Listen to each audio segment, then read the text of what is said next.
Welcome to basic chemistry. So इस video में आज हम पहले बेसिक टर्मिनोलॉजी, जो बेसिक टर्म्स यूज करते हैं थर्मोडायनेमिक्स में, वो हम कवर करेंगे। Let's start. सो जो सबसे पहले बेसिक टर्म आती है वो आती है सिस्टम। तो it is a part of universe that is under our observation. कह रहे ये वो पार्ट है यूनिवर्स का जिसको हम डायरेक्ट ऑब्जर्व कर रहे हैं। ये हमारा एक कप ऑफ टी हो सकता है, ये हमारी कोई कार हो सकती है, ये हमारा क्लासरूम हो सकता है,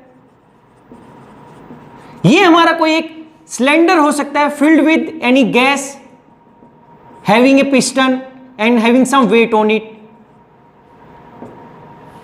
तो हमारा ये ओशियन हो सकता है। तो डिपेंडिंग अपॉन अस हमारा सिस्टम का साइज छोटा या बड़ा हो सकता है। जो सिस्टम के अलावा जो भी पार्ट बच गया उसको हम बोलते हैं surrounding. Then surrounding means it is a part of universe other than our system. अगर इसको मैंने कप को एक कंटेनर में रखा है यहां पर और मैं इस कप को ऑब्जर्व कर रहा हूं, तो जो ये कंटेनर है ये हमारे पास इसका क्या हो गया, सराउंडिंग। अगर ये ओपन है, अगर मैंने इसी को ओपन में रख दिया तो जो इसके साइड वाला जितना भी एरिया, ये सब कुछ हमारे पास क्या चला जाएगा, इसके सराउंडिंग। देन जो सिस्टम होता है तीन टाइप का होता है, open system, close system and isolated system. Open system means in open system energy as well as matter is exchange between system and surrounding. कह रहे कि ओपन सिस्टम में एनर्जी भी एक्सचेंज होती है और मैटर भी। Matter means amount of substance, जो हमारा मैटर है उसमें।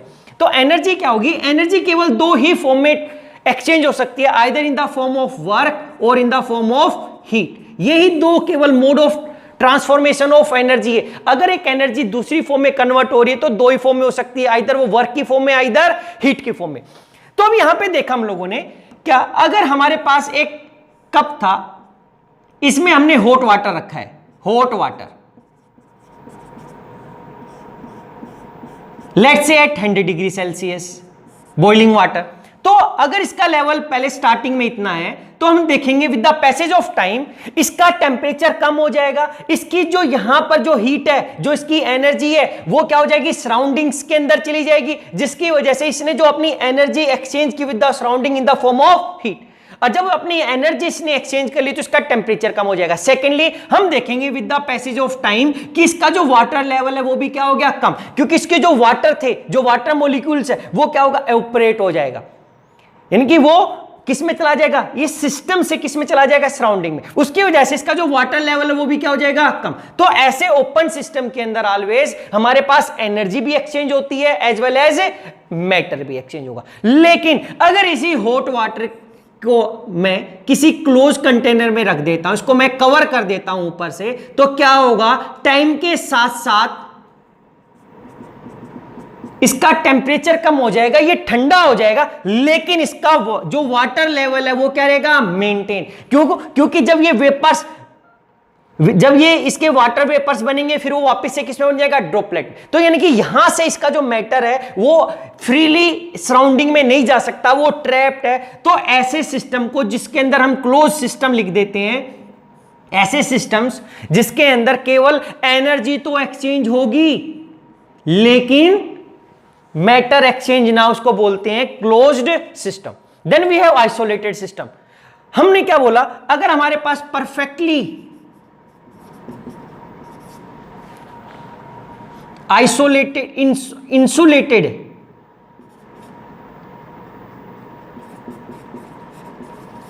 बॉक्स के अंदर इस वाटर को रख दे, परफेक्टली इंसुलेटेड का मतलब हो गया कि जिसके अंदर से हीट भी बाहर ट्रांसफर ना हो सके। फॉर एग्जाम्पल हमारे पास थर्मस होता है, thermos flask,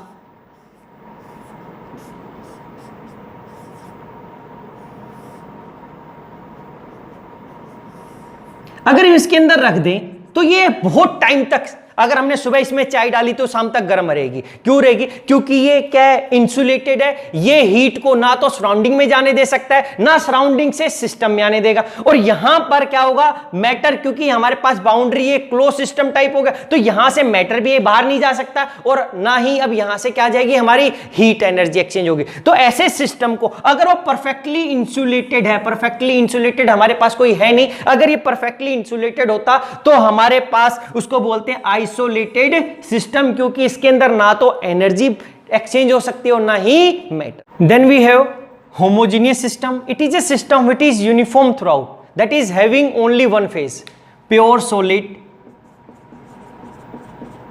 pure liquid, solid in a liquid,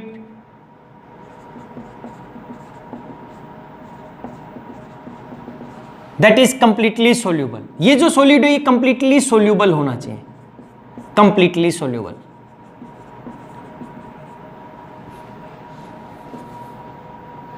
two miscible liquids, ये एग्जाम्पल है होमोजीनियस, जिसके अंदर हम डिफरेंट ही ना कर सकें। अगर हमारे पास पहले वाटर था, इसमें हमने कुछ ऐड कर दिया मिल्क को, तो हमने देखा कि थोड़ी देर में इसका जैसे हम मिल्क ऐड करेंगे ये कंप्लीटली मिल्क जैसा ही दिखेगा, इसमें दो फेज नहीं है, ये एक ही हम डिफरेंशिएट नहीं कर सकते कि मिल्क कहां पर है और वाटर कहां पर। ऐसे ही अगर आपके पास, आपने क्या किया, वाटर था, इस वाटर के अंदर आपने कुछ शुगर डाल दी और इसको डिजोल्व कर दिया। डिजोल्व जब तक नहीं होगी तो आपको पहले वाटर, ये शुगर इधर दिखाई देगी और वाटर दिखाई देगा इनिशियली। तो उस टाइम पे जब तक ये कंप्लीटली डिजोल्व नहीं है, ये वन फेज नहीं है, यहां पे सॉलिड भी और यहां पर कैसा है, लिक्विड, तो ये होमोजेनियस नहीं था। जैसे ये डिजोल्व हुआ, अब आपको पता ही नहीं चलेगा कि ये जो शुगर है कहां पर है, ये यूनिफॉर्मली डिस्ट्रीब्यूटेड हो जाएगी इसके अंदर, और इसको हम बोलते हैं वन फेज, यानी कि होमोजीनियस सिस्टम। हेट्रोजीनियस सिस्टम क्या हो गया, it is a system which is not uniform through out, यानी कि that is having more than one phase. इसमें वन फेज हो सकती है, दो फेज हो सकती है, तीन phase. For example to immiscible liquids.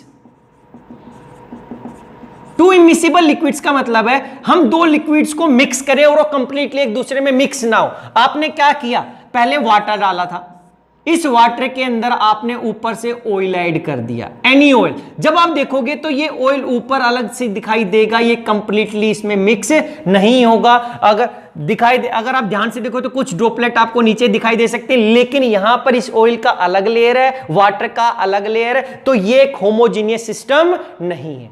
अगर ऐसे ही हम बोल देते हैं हमने सैंड डाल दिया वाटर के अंदर, तो यहां पर भी वन फेज नहीं है, ये तो वाटर था लेकिन हमने इसमें सैंड डाल दिया, तो सैंड नीचे सेटल डाउन हो गया, तो ये वन फेज नहीं है, तो it is heterogeneous system. Then जो नेक्स्ट टॉपिक आता है वो होता है प्रॉपर्टीज। हमारे पास दो टाइप की प्रॉपर्टी होती है, एक होती है इंटेंसिव प्रॉपर्टीज, एक होती है हमारे पास एक्सटेंसिव प्रॉपर्टी। तो एक्सटेंसिव प्रॉपर्टीज क्या हो गया, these are the quantities which depend upon the quantity of matter या amount of substance present in the system। कह रहे कि ये वो quantities है जो हमारे सिस्टम की अमाउंट, उसकी मात्रा पे डिपेंड करती हैं। फॉर एग्जाम्पल मास, अगर हमारे पास एक बॉक्स था, इस बॉक्स के अंदर मैंने पहले शुगर डाल दी 1 kg, फिर इसके अंदर 1 और डाल दिया, तो इसके अंदर टोटल मास क्या हो गया, 2 kg हो गया। तो इसका मतलब क्या है कि जो हमारा सिस्टम हमने ये लिया है, इसके अंदर जो ये क्वांटिटी है, क्या मास, ये डिपेंड करती है कि उसके अंदर उसकी कितनी अमाउंट है। देन लेंथ, पहले हमारे एक रोड थी हमारे पास 1 सेंटीमीटर, उसमें मैंने 1 सेंटीमीटर ऐड और कर दिया, तो क्या हो जाएगा 2 सेंटीमीटर। तो ये भी क्या हो गया, हमारे पास मास हो गया, लेंथ हो गया, वॉल्यूम, एनर्जी, हीट कैपेसिटी। ये एनर्जी के हम अलग अलग टर्म्स के अंदर लिख सकते हैं, यू, एच, जी एंड ए। ये एनर्जी की डिफरेंट टर्म्स हैं जिसको हम अभी आगे डेप्थ में करने वाले हैं। तो ये सारी की सारी चीजें क्या होती हैं, एक्सटेंसिव प्रॉपर्टी होती हैं।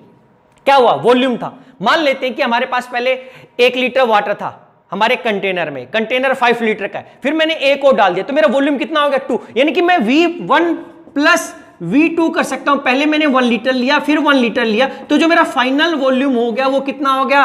2 लीटर। यानी कि इन सभी को मैं ऐड कर सकता हूं। मैं अगर मेरे पास कुछ इनिशियली एनर्जी E1, फिर मैंने कुछ और एनर्जी डाल दी E2, तो टोटल क्या आएगा? E1 plus E2। इसको मैं बोल सकता हूं this is equals to E3। यानी कि ये क्वांटिटी जिसको हम ऐड कर सकते हैं। फिर क्या है? इंटेंसिव। इंटेंसिव प्रॉपर्टी होती है which does not depend upon the amount of matter या quantity of matter content in the system. ये उसके नंबर ऑफ मोल्स, उसके अमाउंट पे डिपेंड नहीं करती। इनको हम ऐड नहीं कर सकते। For example, freezing point, melting point, viscosity, refractive index, pressure, temperature, specific heat capacity,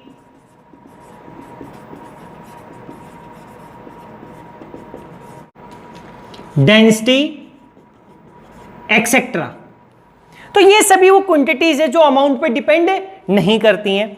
मान लेते हैं हमारे पास ½ लीटर वाटर है, मेरे पास 1 लीटर वाटर है, मेरे पास 1000 लीटर वाटर है। जब मैं फ्रीज करूंगा तो जो जितने भी वाटर मेरे पास अलग अलग कंटेनर में, वो सभी 0 डिग्री पे ही फ्रीज होगा। इसका मतलब उसके अमाउंट पे डिपेंड नहीं कर रहा है, उसका फिक्स हो गया। मैं उसको ऐड या सब्ट्रैक्ट नहीं कर सकता हूं। वो एडिटिव नहीं है कि अमाउंट वाटर की मैंने अमाउंट ज्यादा इंक्रीज कर दी तो मेरा फ्रीजिंग पॉइंट इंक्रीज हो जाएगा या डिक्रीज हो जाएगा, ऐसा नहीं, वो फिक्स है मेरे पास। ऐसे ही अगर एक आयरन रोड है जिसका टेम्परेचर है 40 डिग्री सेल्सियस, एक और आयरन रोड है जिसका टेम्परेचर 80 डिग्री सेल्सियस, अगर मैं दोनों को डायरेक्ट कॉन्टेक्ट में ला कर दें तो हमारे पास जो टेम्परेचर होगा वो 40 प्लस 80 इक्वल्स टू 120 होना चाहिए, लेकिन ये ऐसा नहीं होगा। अगर let's say T1, T2 then T3 is not equals to T1 plus T2, क्योंकि जो टेम्परेचर है ये एडिटिव नेचर का नहीं है, इसको हम ऐड नहीं कर सकते। और इस फाइनल जो एक रोड बनी है इसका जो टेम्परेचर है वो 20 नहीं मिलेगा। ऐसे हमारे पास डेंसिटी है। अगर मेरे पास आयरन की एक रोड है और हमने माना उसकी डेंसिटी 1.2 है, डेंसिटी होती मास पर यूनिट वॉल्यूम। अगर हमने माना कि डेंसिटी 1.2 है, अब मेरा आयरन की रोड 1 ग्राम की हो, 10 ग्राम की हो, 1 kg की हो, 500 kg हो, उसकी डेंसिटी 1.2 ही रहेगी, वो चेंज नहीं होगी। ऐसा नहीं था कि अमाउंट इंक्रीज कर दी तो उसकी डेंसिटी भी इंक्रीज हो जाएगी, ऐसा नहीं होगा। ऐसे ही हमारे पास है टेम्परेचर, मान लेते हैं, सॉरी प्रेशर। ऐसे ही हमारे पास है प्रेशर। अगर मेरे पास एक कंटेनर है जिसके अंदर गैस ए है और उस गैस की वजह से इसका प्रेशर 2 एटमॉस्फेयर है, मेरे पास एक ऐसा है और कंटेनर जिसमें गैस बी है, उसका भी जो प्रेशर है वो 2 एटमॉस्फेयर है। अब मैं इन दोनों को डायरेक्ट कॉन्टेक्ट में ला कर दें, ए और बी को, तो यहां पर जो मेरे पास फाइनल होगा प्रेशर वो P1 प्लस P2 क्या होना चाहिए? 4, लेकिन वो 4 नहीं होता। ये जो P3 है यहां पर B2 ही रहेगा, क्योंकि ये एडिटिव नहीं है। तो एक्सटेंसिव को हम ऐड कर सकते हैं, ये अमाउंट पे डिपेंड करती है। इंटेंसिव अमाउंट पे डिपेंड नहीं कर सकते, डिपेंड नहीं करती, और हम इनको ऐड नहीं कर सकते। Then we have macroscopic system. It is a system which contain large number of atom और मोलिक्यूल और have large amount of system. It means कि हमारे पास अगर एक कंटेनर है जिसके अंदर गैस है, तो ये जो हमारा पूरा का पूरा कंटेनर विद गैस है, ये एक मैक्रोस्कोपिक सिस्टम हो गया, क्योंकि इसको हम अपनी आंखों से ऑब्जर्व कर सकते हैं और इसके अंदर लार्ज नंबर ऑफ एटम और मॉलिक्यूल्स हैं गैस के। तो हमारे मैक्रोस्कोपिक सिस्टम के लिए ये कंडीशन है कि उसके अंदर 1, 2, 3 एटम नहीं होने चाहिए, उसके अंदर बहुत ज्यादा एटम और मॉलिक्यूल्स होने चाहिए, क्योंकि अगर उसके अंदर 1, 2 एटम या मॉलिक्यूल्स, उसको हम ऑब्जर्व नहीं कर सकते। Then macroscopic properties, these are the property associated with the bulk behavior of large number of particles in macroscopic system। कह रही है वो प्रॉपर्टीज हैं जो कि इन particles, large number of particles के बल्क बिहेवियर की वजह से दिखाई देती हैं। मान लो कि हमारे पास एक कंटेनर है, उसके अंदर एक हाइड्रोजन का एक ही एटम है, तो यहां पे एक एटम की वजह से ना तो इसके अंदर कुछ हमें वॉल्यूम पता चलेगा, ना इसका कुछ टेम्परेचर पता चलेगा। वॉल्यूम तो हम फिर भी बोल सकते हैं कि जो कंटेनर का वॉल्यूम है वो वॉल्यूम है यहां पर, लेकिन इसका टेम्परेचर हम डिफाइन नहीं कर सकते। यहां पर इसका प्रेशर भी हम डिफाइन नहीं कर सकते, क्योंकि एक की वजह से ना तो कोई प्रेशर होगा ना ही कोई टेम्परेचर होगा।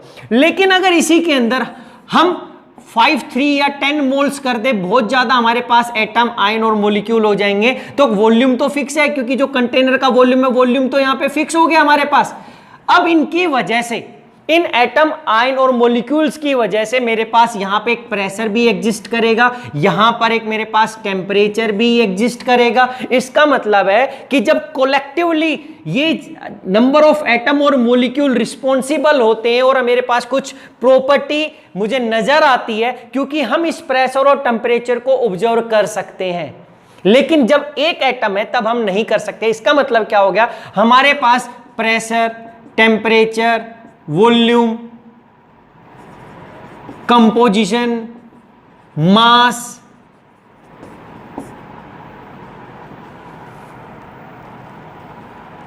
विस्कोसिटी,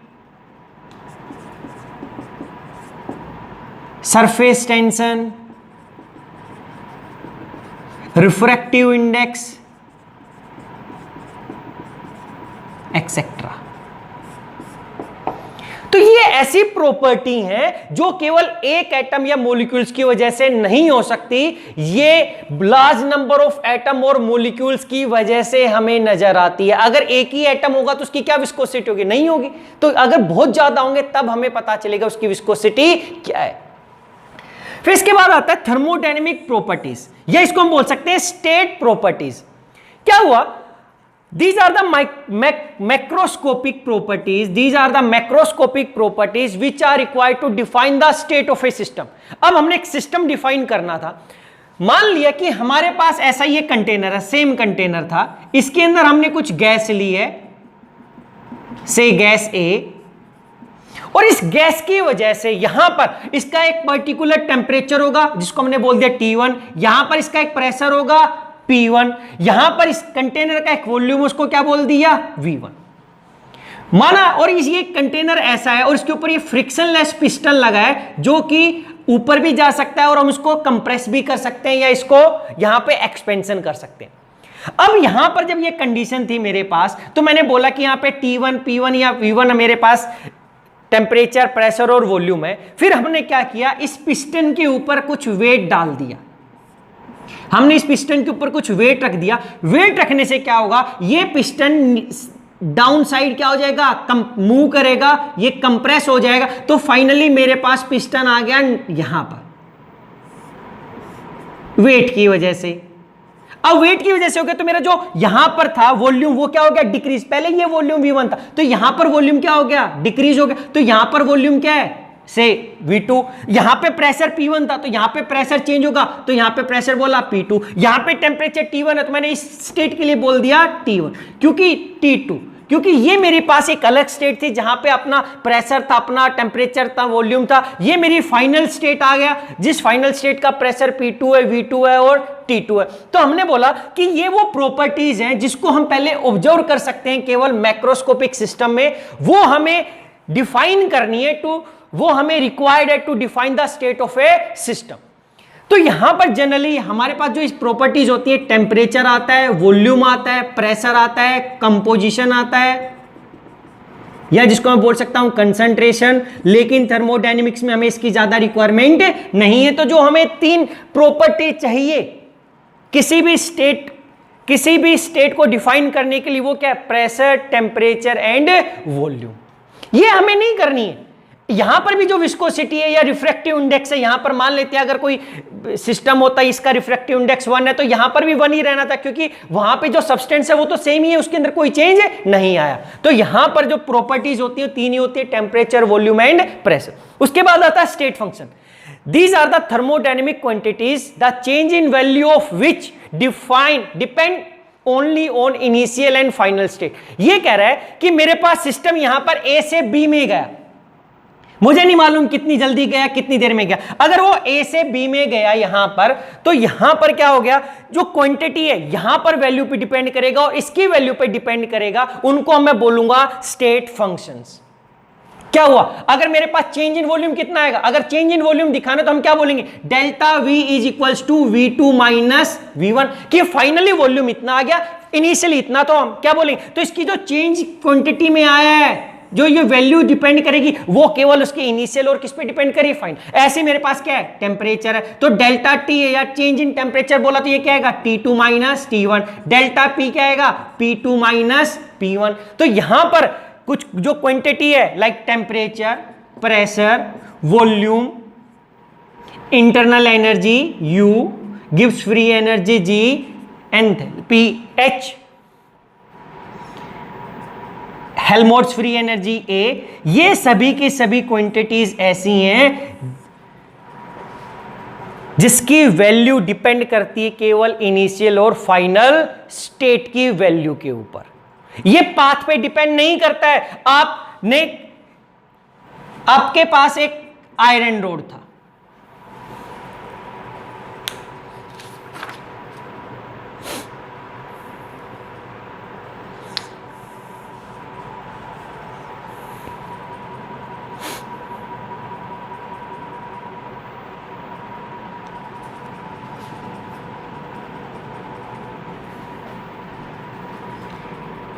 सिमिलरली हमारे पास है मास।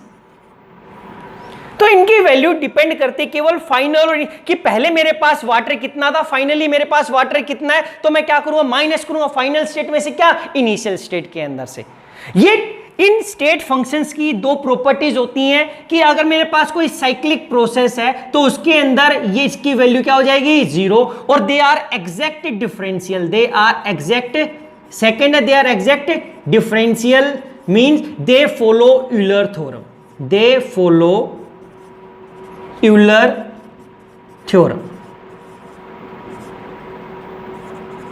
ये हम बाद में देखेंगे, इनकी बाद में। तो ये दो प्रॉपर्टी है, फर्स्ट और टू, जो स्टेट फंक्शंस क्या करते हैं, फॉलो करते हैं। मान लिया कि मास का एग्जांपल लिया हमारे पास, कि मेरे पास एक पहले कंटेनर था, इसके अंदर मेरे पास 1 लीटर वाटर है, मैंने इसको हीट किया, हीट करने के बाद क्या हुआ, 1 लीटर था, तो ये क्या होगा, एवपोरेट हो जाएगा। फाइनली आफ्टर हाफ आवर के बाद मैंने देखा कि इसके अंदर मेरे पास जो वाटर है कम हो गया, ½ litre.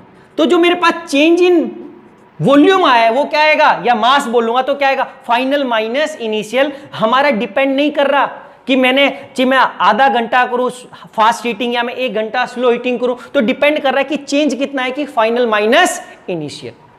Then we have path functions, यानी कि these are the quantities change in value of which depend upon the path followed and not on the initial and final state।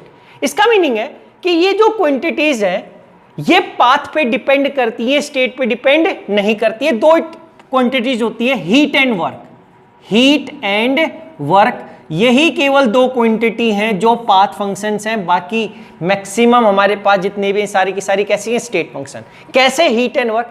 मान लेते हैं कि मेरे पास यहां पर एक आयरन रोड है, इसका टेम्परेचर 80 डिग्री सेल्सियस है, ये हमने हीट किया हुआ है, और मेरे को यहां से लेकर इस बी पॉइंट पे जाना है। मान लेते हैं कि दिस इज पॉइंट ए, जो हमारा इनिशियल स्टेट है, ये बी है जिसको मैंने बोल दिया फाइनल, और यहां पे जो डायरेक्ट डिफरेंस है वो है 1 किलोमीटर का। अगर मैं यहां से ए स्टेट से बी पे लेके गया तो मेरा कुछ ना कुछ यहां पे टेम्परेचर डाउन आएगा, क्योंकि हीट है, यहां पे मेरी हीट लॉस्ट होगी कुछ ना कुछ। तो मान लेते हैं यहां पे कितना आता है, 60। लेकिन अगर वो यहां पे इसको घूम फिर के जाता यहां पर और कवर करके जाता 10, तो फाइनली उसका 60 नहीं होता, क्या पता उसका रूम टेम्परेचर 30 डिग्री होता।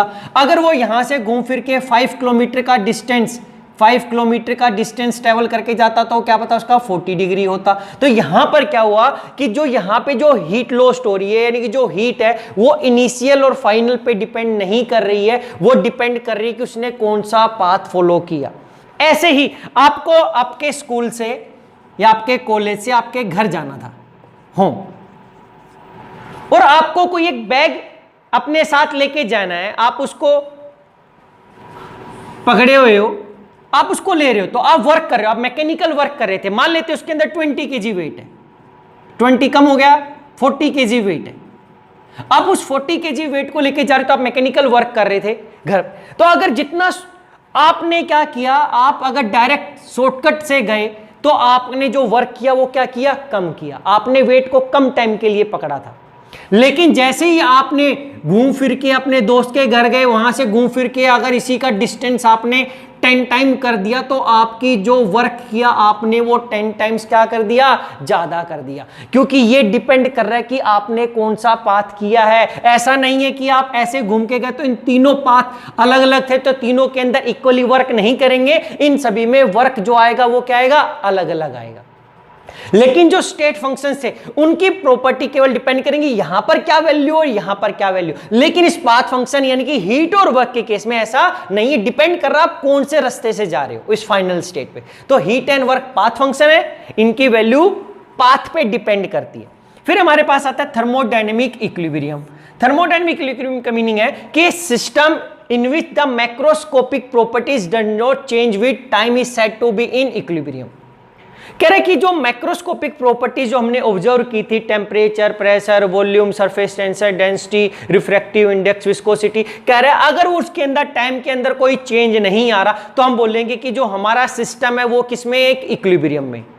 मान लेते हैं कि हमारे पास एक क्लोज कंटेनर है जिसमें गैस है A, यहां पर इसका टेम्परेचर बोल दिया हमने 30 डिग्री सेल्सियस, प्रेशर बोल दिया 3 एटमॉस्फेयर, इसका वॉल्यूम बोल दिया 2 लीटर। तो ये टाइम के साथ साथ 1 आवर पे भी इतना है, 3 आवर में भी इतना है, 5 आवर में भी इतना है। इसका मतलब क्या हो गया कि ये टाइम के साथ नहीं हो रहा। तो ये जो सिस्टम है, क्योंकि इनको ये मैक्रोस्कोपिक प्रॉपर्टीज इसलिए थी क्योंकि इनको हम इनको ऑब्जर्व कर सकते हैं और इस सिस्टम के अंदर इनकी वैल्यू चेंज नहीं हो रही। इसका मतलब ये सिस्टम कैसा है, this is said to be in thermodynamic equilibrium. उसके बाद जो इक्विलिब्रियम है हमारे पास थर्मोडायनेमिक इक्विलिब्रियम, ये 3 टाइप्स का होता है। First is thermal equilibrium. कह रहा है कि if there is no flow of heat from one part of system to other part of the system. कह रहा है अगर मेरा टेम्परेचर कांस्टेंट है, अगर मेरा टेम्परेचर कांस्टेंट है थ्रू आउट द प्रोसेस, तो मैंने बोला कि जो मेरे पास क्या है या सिस्टम के अंदर जो मेरा एक थर्मल इक्विलिब्रियम है, ये कैसे हम देखते हैं। Let we have a cup of coffee. अगर मेरे पास एक कॉफी का कप है, ये हॉट कॉफी है, हॉट कॉफी,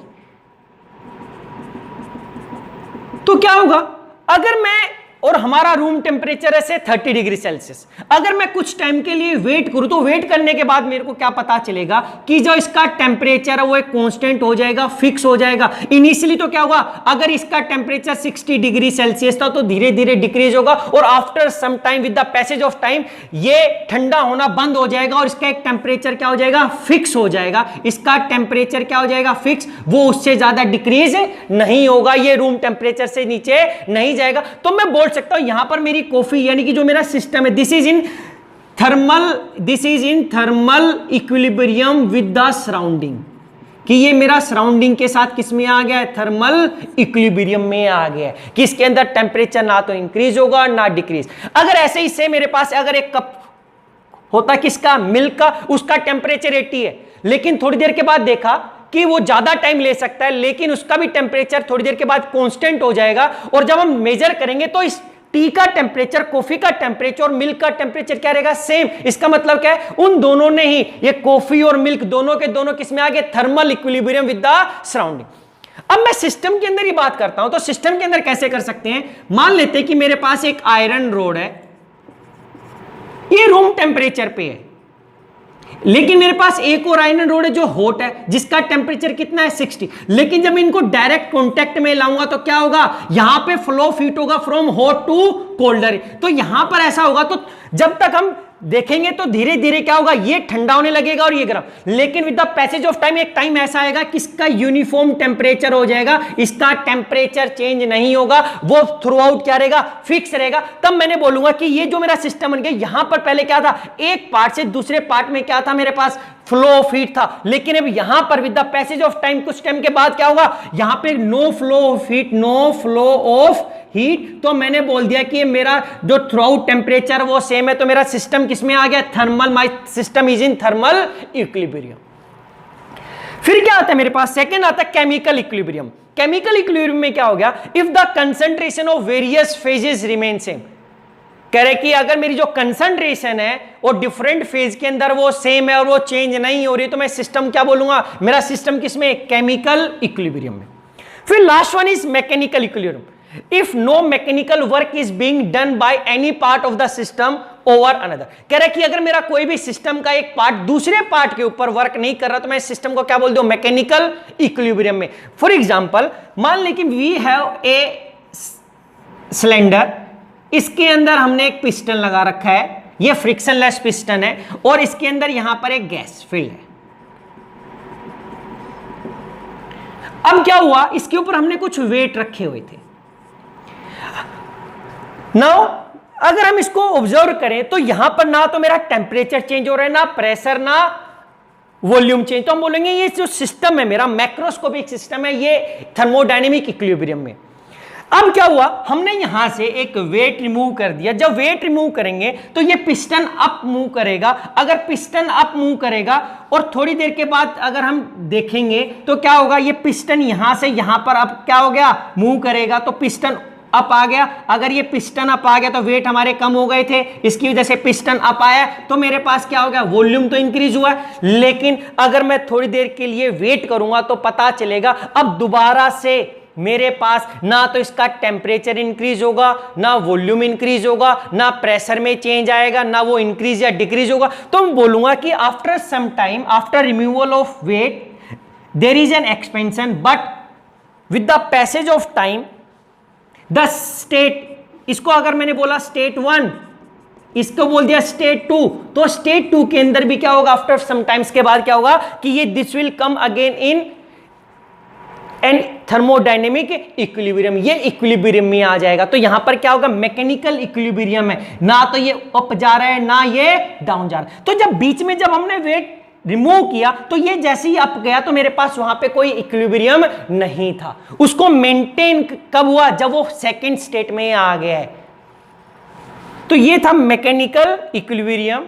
जब कोई मैकेनिकल वर्क ना लगे मेरे पास किसी भी पार्ट, एक पार्ट से दूसरे पार्ट के ऊपर, तो हम बोलते हैं दिस इज मैकेनिकल इक्विलिब्रियम।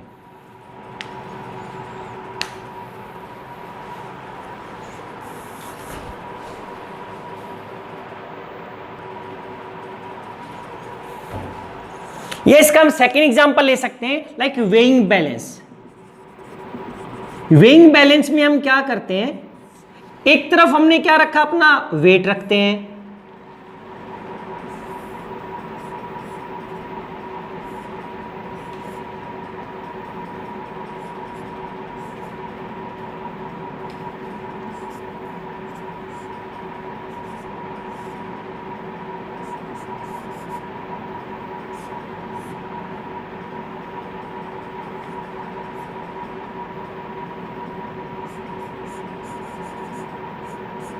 अब क्या हुआ, एक तरफ हमने क्या रखा हुआ, अपना वेट। अगर मैं वेट रखूंगा तो ये क्या करेगा, इस साइड से अप मूव करेगा। तो ये इक्विलिब्रियम में नहीं था, तो हमने क्या किया, यहां पे हमने शुगर डालना स्टार्ट कर दिया, तो ये धीरे धीरे क्या हुआ, नीचे आएगा, ये क्या आएगा। लेकिन जैसे ही दोनों के अंदर क्या हो जाएगा, इक्वल वेट आ जाएगा। अगर ये 1 kg और इधर भी 1 kg आ गया, दोनों एक ही लेवल पे आके रुक जाएंगे। उस टाइम पे बोलूंगा कि मेरा जो सिस्टम है वो किसमें, मैकेनिकल इक्विलिब्रियम में। ना तो ये वाला पार्ट इधर फोर्स लगा रहा है, ना ही ये वाला पार्ट इधर फोर्स लगा रहा है। अगर मैंने शुगर थोड़ी एक्स्ट्रा कर दी तो क्या होगा, ये पार्ट नीचे मूव करेगा, ये कैसे होने लग जाएगा, अप मूव करेगा। इसका मतलब मेरा सिस्टम फिर दोबारा से किसमें नहीं रहेगा, मैकेनिकल इक्विलिब्रियम में नहीं रहेगा।